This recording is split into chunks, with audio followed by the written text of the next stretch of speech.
The billion-dollar boardroom erupted with laughter. 30 senior executives, foreign investors, and television cameras watched as America's youngest billionaire CEO casually kicked an old, rusty metal toolbox across the polished marble floor. The dented box slid to the feet of one quiet single father. His 10-year-old daughter tightened her grip on his hand. "Dad, they're laughing at your toolbox." He smiled. "It's just a toolbox." The CEO folded her arms. "That rusty thing belongs in a museum. Not in my company." More laughter filled the room. Then, every light inside the headquarters suddenly went dark. Emergency alarms exploded. Red warning lights flashed across every floor. A panicked engineer shouted, "The main production system is down."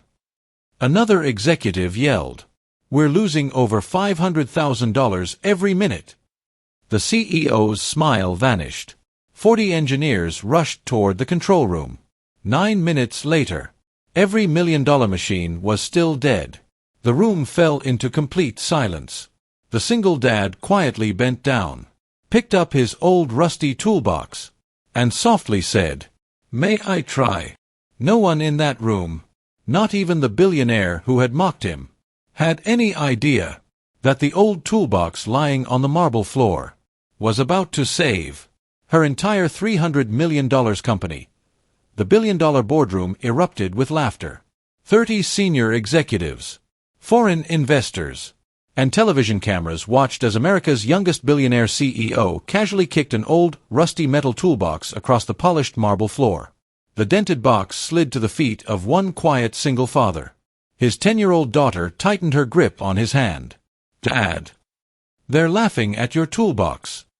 He smiled. "It's just a toolbox." The CEO folded her arms. "That rusty thing belongs in a museum. Not in my company." More laughter filled the room. Then, every light inside the headquarters suddenly went dark. Emergency alarms exploded. Red warning lights flashed across every floor. A panicked engineer shouted, "The main production system is down." Another executive yelled, "We're losing over $500,000 every minute." The CEO's smile vanished. 40 engineers rushed toward the control room. 9 minutes later, every million-dollar machine was still dead. The room fell into complete silence. The single father quietly bent down, picked up his old rusty toolbox, and softly said, "May I try?" No one in that room, not even the billionaire who had mocked him, had any idea that the old toolbox lying on the marble floor was about to save her entire $300 million company. Silence filled the executive boardroom. Every eye turned toward the quiet man. The billionaire CEO, Victoria Sinclair, stared at him for several long seconds. Her emerald green business suit looked flawless.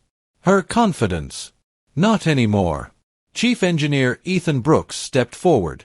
"Ma'am, with respect, we've already tried everything." Victoria rubbed her temples. "Every backup, yes. The secondary control unit, offline. The emergency generator, it won't synchronize." The room became even quieter. Investors exchanged worried looks. One whispered, "If production doesn't restart today, we'll lose the government contract." Another quietly added, "Our competitors are waiting." Victoria looked toward the maintenance contractor standing near the door. "What exactly do you repair?" The man answered calmly, "My name is Jack Reynolds. I've spent 23 years repairing industrial engines. I don't replace parts. I find the problem." Several executives laughed again. Chief Financial Officer Richard Collins smirked. "You think 40 engineers missed something?" Jack smiled politely. "I don't know. But machines usually tell the truth. People don't." Richard rolled his eyes. "This isn't some old tractor." Jack nodded. "I noticed." Victoria looked toward security. "Why is he even here?" The facilities manager quickly stood. He wasn't scheduled for the board meeting. He was replacing the emergency electrical panel on the 44th floor. Victoria frowned. So why is he standing in my boardroom? Before anyone answered, Jack's daughter quietly spoke. We got lost. The room turned toward her. Emma Reynolds stood beside her father wearing a simple light blue dress and white sneakers. She held a small lunchbox against her chest. I'm sorry. We were looking for the elevator. Several executives smiled awkwardly. Victoria's expression softened. Only for a moment. Then another emergency alarm echoed through the building. An operations manager burst into the room. Production line 3 just failed. Line 5 is shutting down too. Victoria stood immediately. What about the robotics division? The manager lowered his head. Already offline. The room froze. Twist number 1. Across the city. Inside the company's largest manufacturing plant. Thousands of workers stood silently beside motionless machines.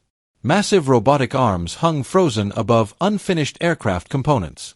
Computer screens flashed the same message. System failure. Assembly supervisors spoke frantically into radios. Warehouse managers tried restarting equipment. Nothing moved. A production worker whispered, "We've never seen this before." Nearby, a television mounted on the factory wall showed live coverage from corporate headquarters. Employees watched their CEO speaking with frightened executives. One older mechanic quietly said, "If old Frank was still alive, he'd know exactly what's wrong." Another mechanic shook his head. "No, Frank retired. But..." He pointed toward the television. "His best apprentice is standing right there." Everyone looked. Jack Reynolds. Back inside headquarters. Victoria looked directly at Jack. "You trained under Frank Dawson?" Jack nodded once. "For 11 years. Chief engineer Ethan frowned. "Impossible. Frank never had an apprentice." Jack answered quietly. "He didn't tell many people." Richard laughed. "Convenient." Jack ignored him. Instead, he looked toward the giant digital screen displaying factory diagnostics. His eyes narrowed.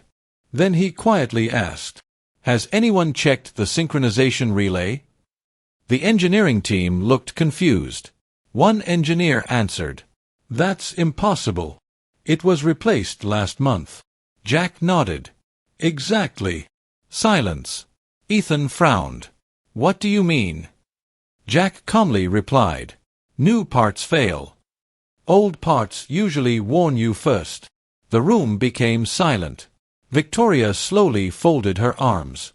"You diagnosed that?" "From here." Jack pointed toward the screen. "The voltage isn't failing. It's waiting." Nobody understood. Emma tugged gently on her father's sleeve. "Dad, they still don't believe you." Jack smiled. "They don't have to. The machine will." Victoria looked toward Ethan. "Go check the relay." He hesitated. "But..." "Now." Within seconds, 6 engineers sprinted toward the control room. The boardroom remained silent. No one spoke. 5 minutes later, Ethan's voice crackled through the speaker. His breathing sounded heavy. "Ma'am." Victoria answered immediately. "What is it?" There was a long pause. Then, his voice became almost a whisper. "The synchronization relay." It was installed backwards. The boardroom froze. Richard blinked. "That's impossible." Ethan continued. "Not only that, the installation report was falsified." Jack quietly closed his toolbox. He didn't smile. He didn't celebrate. He simply looked toward his daughter. Emma smiled proudly. "I told you. You always hear what machines are saying." Jack gently squeezed her hand. "No, sweetheart.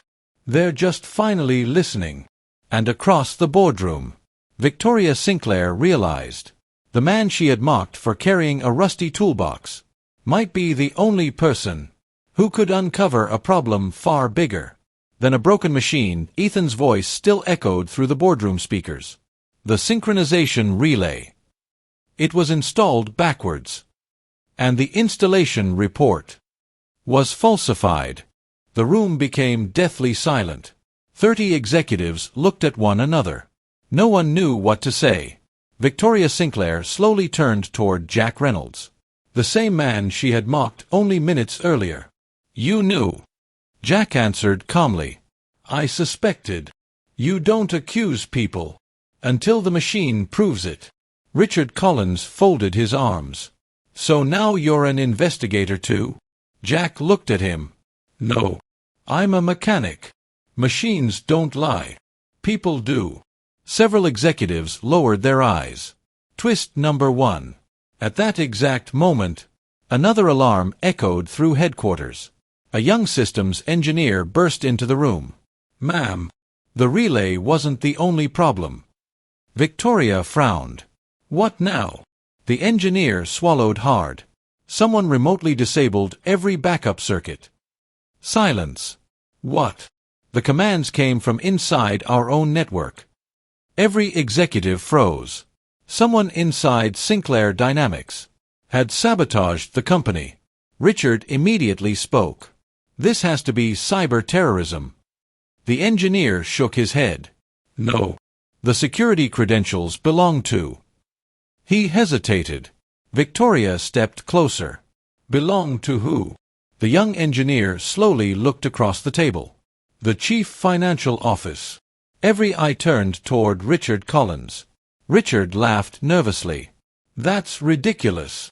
My credentials were probably stolen." Jack quietly watched him. He noticed something strange. Richard wasn't looking at Victoria. He kept glancing toward the emergency exit. Emma gently tugged her father's sleeve. "Dad." Jack looked down. "What is it?" she whispered. "That man keeps looking at the door." Jack smiled slightly. "I noticed." Victoria looked directly at Richard. "Where were you this morning?" Richard answered immediately. "Investor meetings."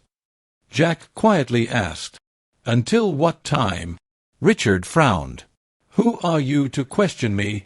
Jack remained calm. "I'm nobody. I was only curious." Richard suddenly became angry. "This is absurd. You're taking advice from a maintenance worker?" Victoria didn't answer. Instead, she kept watching Richard. For the first time, she noticed sweat forming across his forehead. Twist number 2. Across town, federal inspectors arrived at Sinclair Dynamics' largest manufacturing plant. They expected to find a simple equipment failure. Instead, they found something much worse. Several expensive replacement components were counterfeit, millions of dollars worth.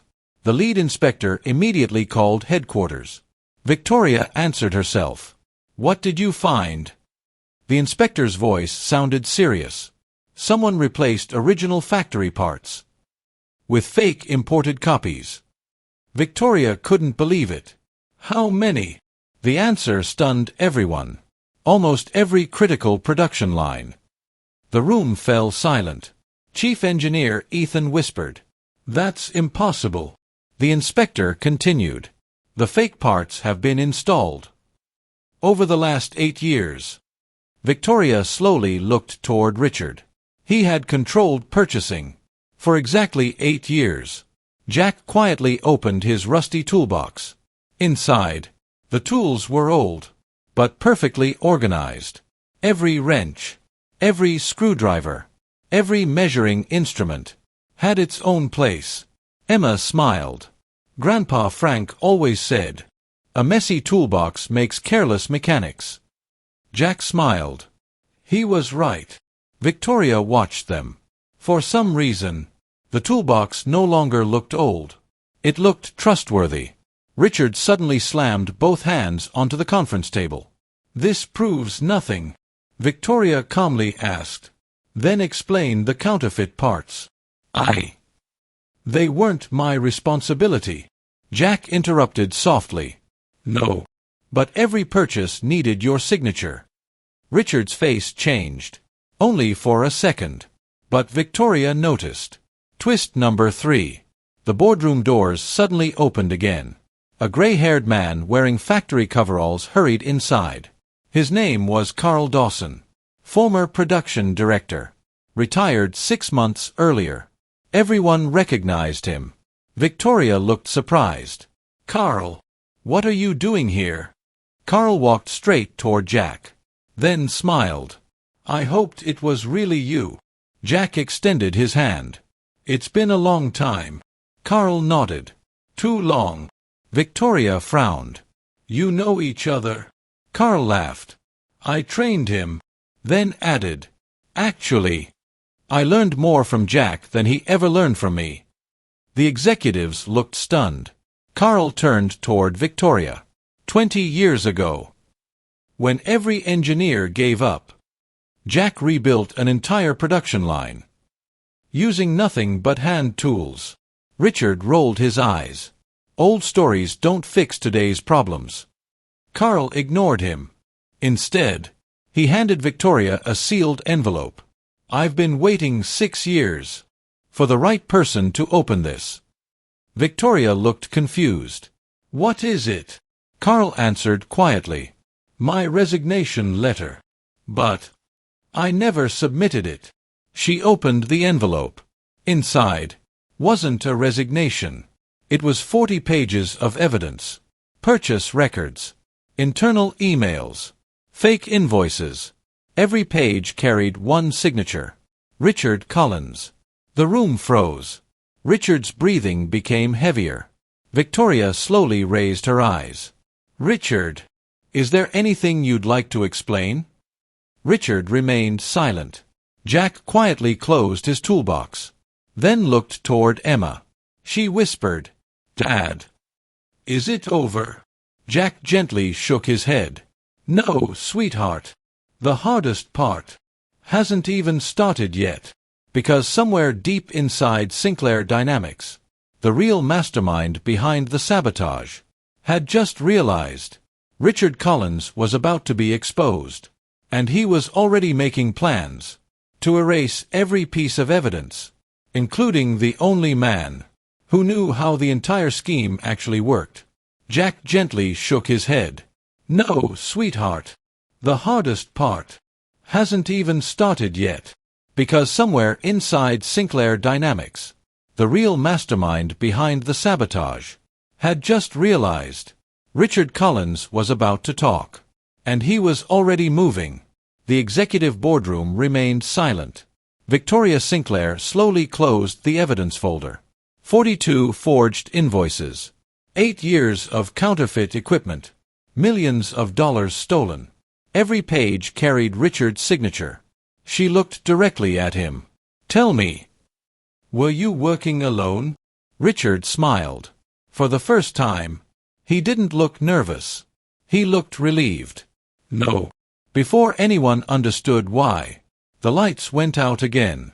Emergency power failed. Complete darkness. Someone screamed. Another executive shouted, "Lock the doors." Red emergency lights flickered on. The boardroom looked completely different. Dark. Silent. Dangerous. Twist number 1. The giant digital wall screen suddenly came alive. Not with company data. With a live security camera. Every employee stared. The camera showed the evidence room. Masked men dressed as maintenance workers were loading boxes into a delivery truck. One executive shouted, "They're stealing the files." Victoria grabbed the emergency phone. "Security." No answer. Again. "Security." Only static. Jack quietly looked toward the screen, then toward the emergency exit. "They're not stealing evidence." Victoria looked confused. "What?" "They're destroying the company." No one understood. Jack pointed toward the video. "They're taking the original machine blueprints." Chief Engineer Ethan's face changed. "My God! If those disappear, we'll never rebuild these production systems." Victoria whispered, "Stop them." Jack calmly picked up his rusty toolbox. "I'm going." Victoria looked shocked. "You?" Jack nodded. "I know this building." "So do they." Emma looked worried. Dad. He knelt beside her. I need you to stay here. She quietly reached into his toolbox, pulled out an old leatherwork glove. You always wear these. Jack smiled. You remember? She nodded. They're lucky gloves. He gently slipped them on. I hope you're right. Jack walked toward the door. Chief Engineer Ethan followed. So did 5 senior mechanics. Victoria stopped them. You'll need security. Jack quietly answered. We won't find any. Twist number 2. Meanwhile, 3 floors below, the masked men reached the engineering archives. The leader removed his mask. A middle-aged man. Expensive suit. Silver watch. Cold eyes. His name, Charles Whitmore, chairman of Orion Industrial Systems, Sinclair Dynamics' biggest competitor. One employee gasped. You. Charles smiled. For 8 years. You thought I was only an investor. He looked around the archive room. I actually owned your purchasing department. The terrified employee whispered. Richard. Charles nodded. Worked for me. The room froze. Richard Collins had never been the mastermind. He had only been the middleman. Back upstairs. Jack suddenly stopped walking. Ethan almost bumped into him. What is it? Jack looked toward the ceiling. Listen. Everyone became quiet. Far away, a faint metallic clicking sound echoed through the hallway. Click, click, click. Jack immediately frowned. They're cutting hydraulic pressure. Ethan looked confused. What does that mean? Jack answered quickly. They're bringing down the automated storage system. Victoria's eyes widened. The archive tower. Jack nodded. If it falls, every original design, every patent, every federal defense blueprint will be destroyed. Victoria whispered, $300 million. Jack looked at her. No. Much more. Everyone started running. Twist number 3. Deep inside the engineering archives, Charles Whitmore smiled as his men finished placing industrial cutting equipment beneath the massive automated storage tower. One worker asked, How long? Charles checked his watch. 3 minutes. The worker smiled. Nobody can stop it. Charles quietly answered, I know. He turned toward the exit, then stopped. A familiar voice echoed behind him. I wouldn't leave just yet. Charles slowly turned around. Standing alone at the entrance was Jack Reynolds, still carrying the same rusty toolbox. Charles laughed. They sent a mechanic. Jack calmly answered, No. They sent the only man who helped build this system. Silence. Charles stared. What? Jack slowly looked up at the enormous automated archive tower. 25 years earlier, before Sinclair Dynamics became a billion-dollar company, Jack himself had helped install its original hydraulic safety system. Something nobody else knew. Charles frowned. What are you looking at? Jack smiled slightly. You've been cutting the wrong supports. Charles's smile disappeared. Jack quietly placed his toolbox on the floor, opened it, removed one old steel wrench, then softly said, You've got less than 2 minutes before your own sabotage traps everyone in this room. Charles looked up. For the first time, fear appeared on his face, and somewhere above them, the massive steel archive tower groaned. Once, then, it began to move. The massive steel archive tower groaned. Once, then, it began to move. Metal screamed against metal. Thousands of engineering blueprints, prototype designs, government contracts, and 25 years of company history started leaning toward the concrete floor. Engineers froze. Someone shouted, Run! Charles Whitmore turned toward the exit. But Jack didn't move. He quietly studied the tower, then looked at the hydraulic control pipes running beneath it. He whispered, They cut the wrong line. Final twist number 1. Jack calmly knelt beside his rusty toolbox. Charles laughed. You still think those old tools can stop this? Jack never looked at him. Instead, he carefully selected 3 tools. An old steel wrench, a flathead screwdriver worn smooth from years of use, and a small brass valve key. Nothing expensive. Nothing modern. Just tools that had been with him for over 20 years. Ethan stared. What are you doing? Jack answered without looking up. I'm waking the system up. He crawled beneath the leaning tower. Victoria gasped. Jack, if that collapses, it'll kill you. Jack smiled. Only if I'm too slow. Emma watched from the doorway. Tears filled her eyes. She whispered, You can do it, Dad.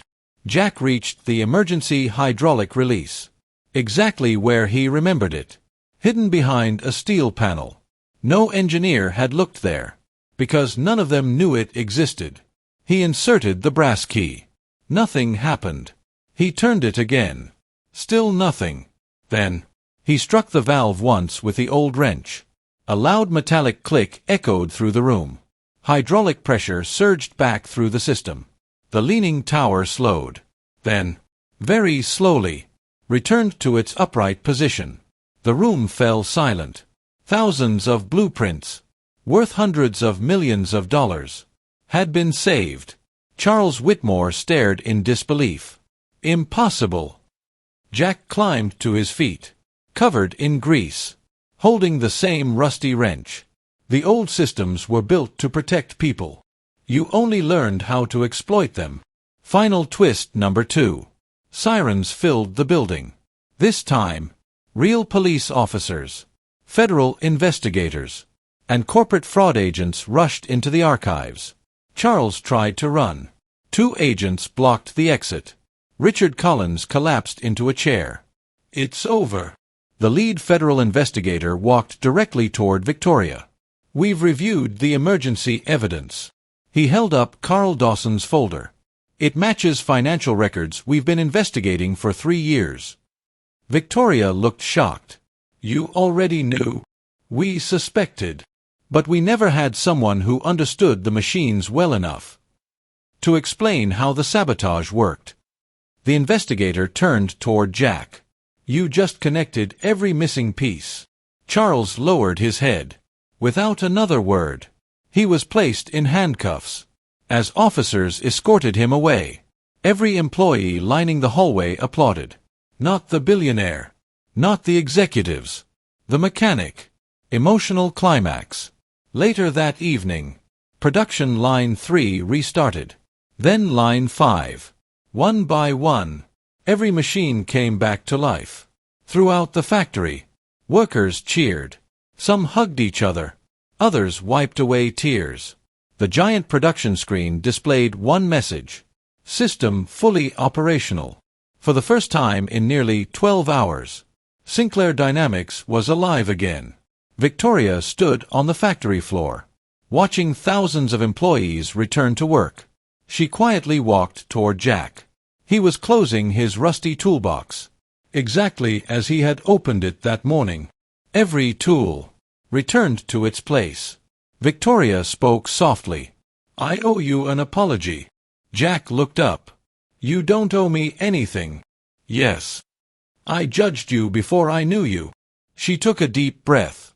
I saw an old toolbox and assumed it belonged to an old way of thinking.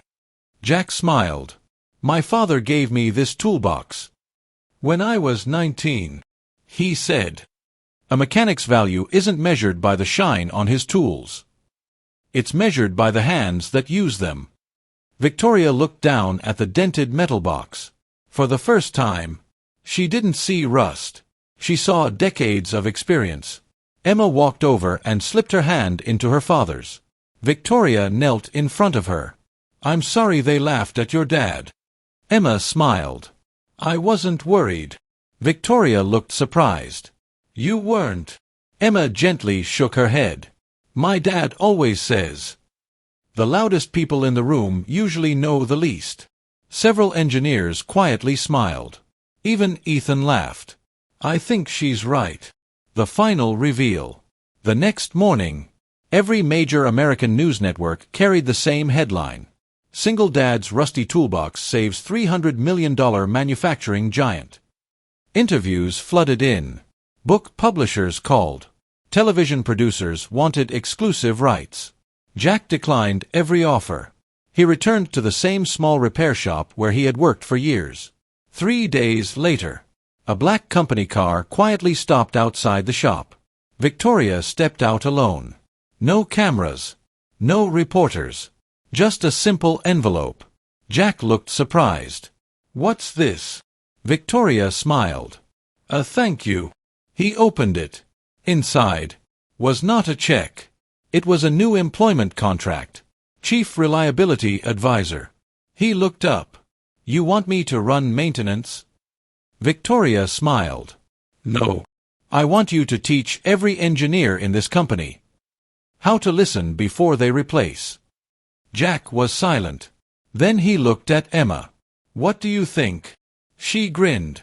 Only if you still bring the rusty toolbox. Jack laughed. I wouldn't trade it for anything. 6 months later, the rusty toolbox sat inside a glass display case at Sinclair Dynamics headquarters. Not as a museum piece. Not as decoration. But as a reminder. A bronze plaque beneath it read, "This toolbox reminded us that experience is worth more than appearances, and humility is worth more than pride." Every new employee stopped to read those words. Every engineer learned the story. And every executive remembered the day a billionaire mocked a single father's rusty toolbox. Only to discover that it wasn't the toolbox that saved a $300 million company. It was the wisdom, the integrity, and the quiet courage of the man carrying it.